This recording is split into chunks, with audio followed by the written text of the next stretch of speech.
नमस्कार साथियों, आज हम देखेंगे एरिक एरिक्सन का मनोसामाजिक सिद्धांत।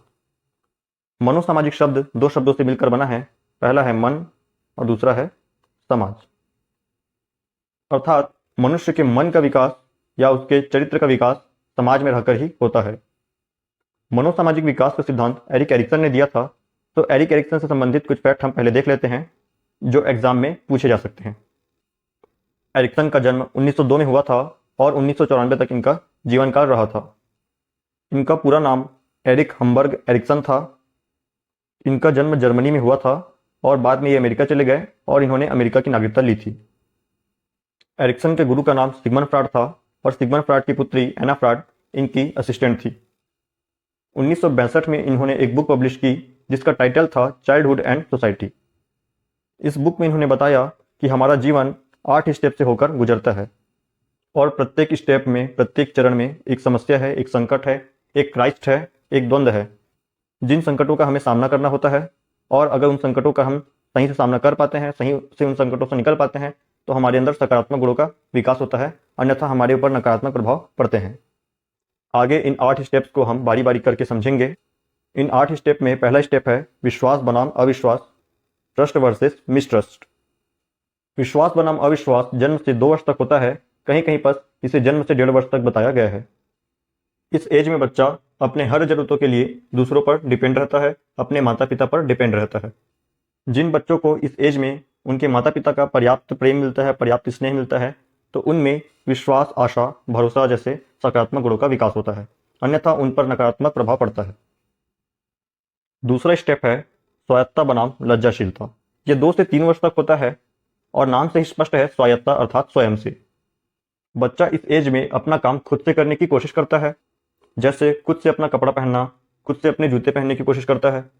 तो अगर बच्चे को इस एज में खुद से कार्य करने का अवसर दिया जाता है तो उसके अंदर विल पावर बढ़ती है, बच्चे की इच्छा शक्ति बढ़ती है, अन्यथा उसके अंदर शक, लज्जा जैसे नकारात्मक गुणों का प्रभाव पड़ता है।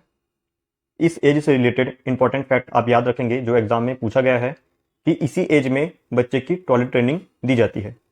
अर्थात बच्चे को इस चीज़ का ज्ञान कराया जाता है कि कहाँ पर उसे मलमूत्र त्याग करना है, कहाँ पर उसे टॉयलेट करना है। इस चीज़ को इस एज में बच्चे को सिखाया जाता है। तीसरा स्टेप हम देखेंगे पहल बनाम दोष। ये 3 से 6 वर्ष तक होता है और इस एज में बच्चे की जिज्ञासा बहुत ज़्यादा बढ़ जाती है। जिज्ञासा बढ़ने के कारण बच्चे की उत्सुकता बढ़ जाती है और वो हर चीज़ों के बारे में प्रश्न पूछता है। और अगर बच्चे की जिज्ञासा का सही तरीके से समाधान किया जाए तो उसके अंदर जिज्ञासा सही तरीके से वर्क करती है, बच्चे की जिज्ञासा और बढ़ती है। और अगर बच्चे की जिज्ञासा को सही तरीके से शांत ना किया जाए, उसे डांट दिया जाए, उसे फटकार दिया जाए, तो उसके अंदर गिल्ट जैसी भावना उत्पन्न होती है, बच्चे के अंदर नकारात्मक प्रभाव पड़ता है। अगला स्टेप हम देखेंगे परिश्रम बनाम हीनता। ये 6 से 12 वर्ष तक होता है और इस एज का बच्चा अपने से बड़ों की मदद करने की कोशिश करता है, अपने से बड़ों के काम में हाथ बटाने की कोशिश करता है। और अगर उस कार्य में वो सफल होता है तो उसमें सकारात्मक गुणों का विकास होता है, जैसे योग्यता, क्षमता, ऐसे सकारात्मक गुणों का उसमें विकास होता है। लेकिन अगर वो इस कार्य में असफल रहता है तो उसके अंदर हीनता जैसे नकारात्मक गुणों का प्रभाव पड़ने लगता है। तो अगर इस एज का बच्चा असफल होता है तो हमें उसे समझाना चाहिए कि ज़िंदगी में बार बार मौके लगेंगे जिससे उसके अंदर हीनता की भावना ना आए। हमें बच्चों को मोटिवेट करते रहना चाहिए इस एज में।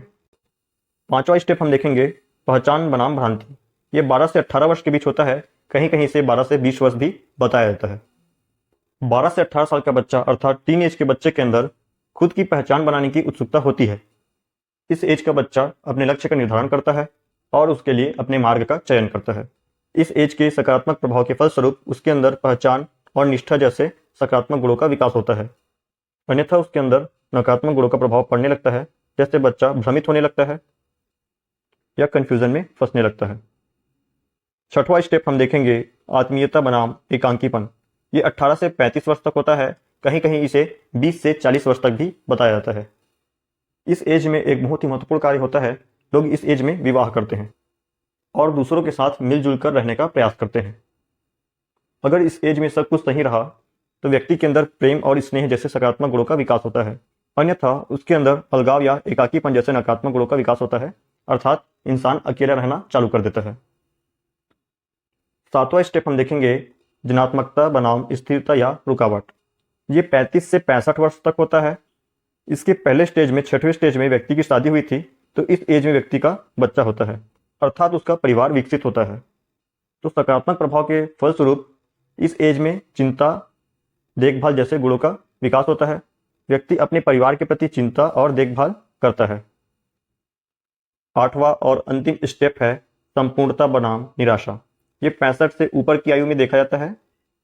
इस एज में व्यक्ति अपने पूरे जीवन को फ्लैशबैक की तरह याद करता है और अगर उसने अपना पूरा जीवन अच्छे से बिताया होता है तो उसके अंदर सकारात्मक गुणों का प्रभाव देखने को मिलता है, और अगर उसने अपना जीवन अच्छे से नहीं बिताया रहता तो उसके अंदर निराशा जैसे नकारात्मक गुणों का प्रभाव देखने को मिलता है। इस एज में व्यक्ति के अंदर बुद्धिमत्ता का विकास होता है और वो अपने एक्सपीरियंस अपने से छोटे लोगों को सिखाने के लिए उनसे शेयर करता है। तो उम्मीद है आपको एरिक एरिक्सन का सिद्धांत अच्छे से समझ में आ गया होगा और एग्जाम में पढ़ने के लिए आपको सिर्फ इतना ही पढ़ना है। सिर्फ इतना ही एक पेज को अगर आप एग्जाम में पढ़ कर जाते हैं तो आपसे एरिक एरिक्सन से संबंधित लगभग सारे प्रश्न बन जाएंगे। आज के लिए बस इतना ही। मिलेंगे किसी दूसरे टॉपिक के साथ, तब तक के लिए मुझे दीजिए इजाजत। जय हिंद।